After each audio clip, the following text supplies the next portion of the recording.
Hey guys, welcome back to the vlog.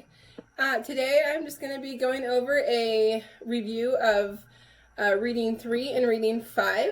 When I did my curriculum video, what we were using, somebody asked to do a review on it, or like a flip through. So that's going to be the video today. I'm going to do 3 and 5 because they did not specify which one they wanted, so I'm just going to do those combined today. All right, we'll take you through them right now. All right, guys. So there are 10 light units, which are these, and the kids go through them one after the other. I'm only doing in 305 because we started in 30 and then in 301, and then we moved back. So I'm not going to show you where my kids are or where we tried and then we had to move back. But I am going to show you the flip through of this. So here's one of the light units. Here's the reader. And here is the teacher guide. So,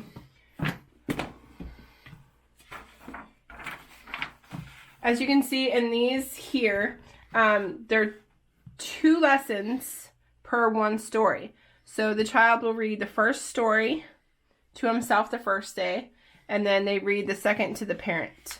So that's why it's 2 on this one. So they have 4 lessons, and it starts with study words, or vocabulary words.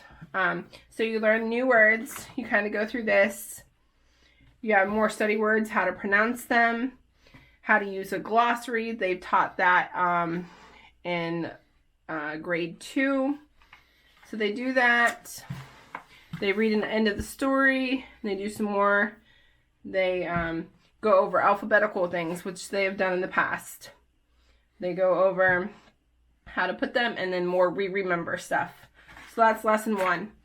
Lesson 2 is they read the story. They read the story and then to the parent, and then they answer the questions about the story.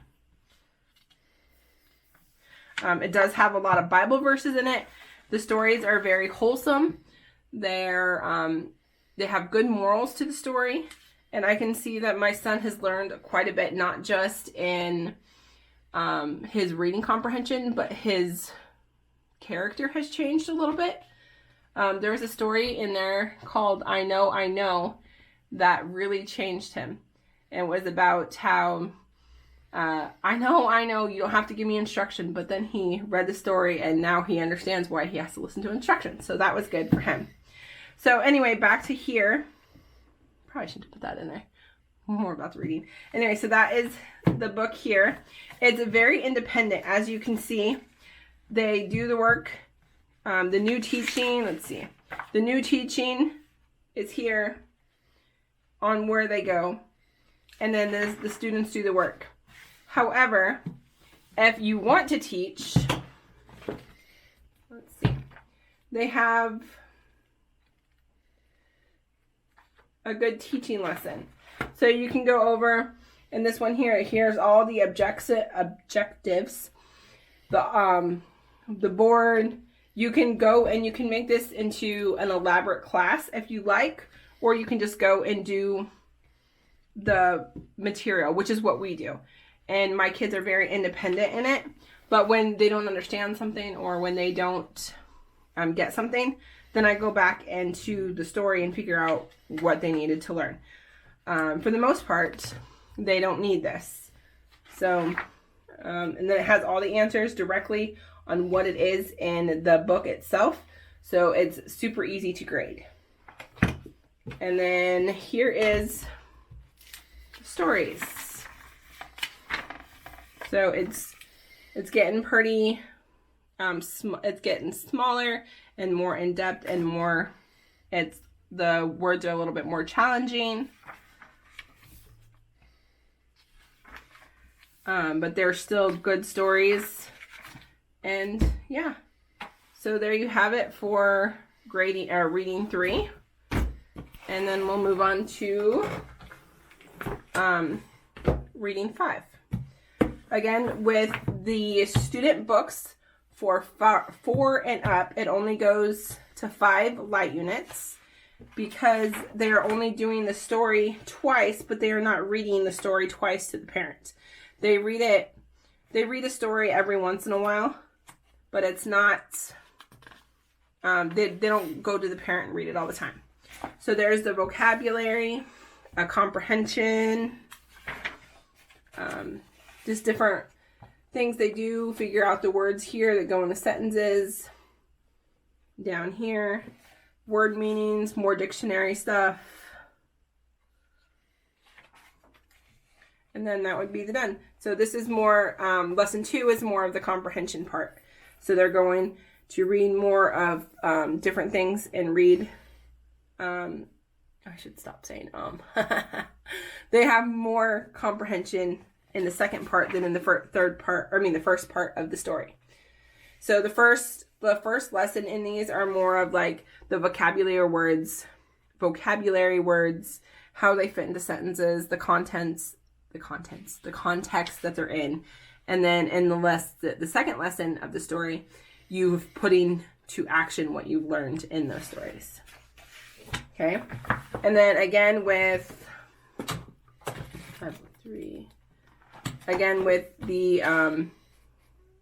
the reader, you also have all these instructions that you can do throughout, or you can just give your child the book and they can work on the book. Because these are meant to be very independent. But you can go elaborate and teach everything to like drawn out. In my opinion, it's drawn out, but it's very thorough on how to explain the new concept. Again, it has all the same answers as the same paper, so you can check the answers right away. It's super easy. So there's the teacher book. And here is the reader. Again, these are very wholesome. They have a good moral to them. I would probably say they're more old-fashioned, but they're very wholesome and they have a lot of good morals in them. And again, the story is harder or more challenging to the student. But, yeah. So, there is reading for you. If there's anything else that you would like to know that I haven't explained or did not explain efficient enough, let me know, as I'm new to this and I'm just trying to help other homeschoolers out. So, yeah. So, if there's anything else that you'd like to know, I hope this was a blessing to you and you understood a little bit more about reading. And I will see you in the next blog. Remember to just move forward.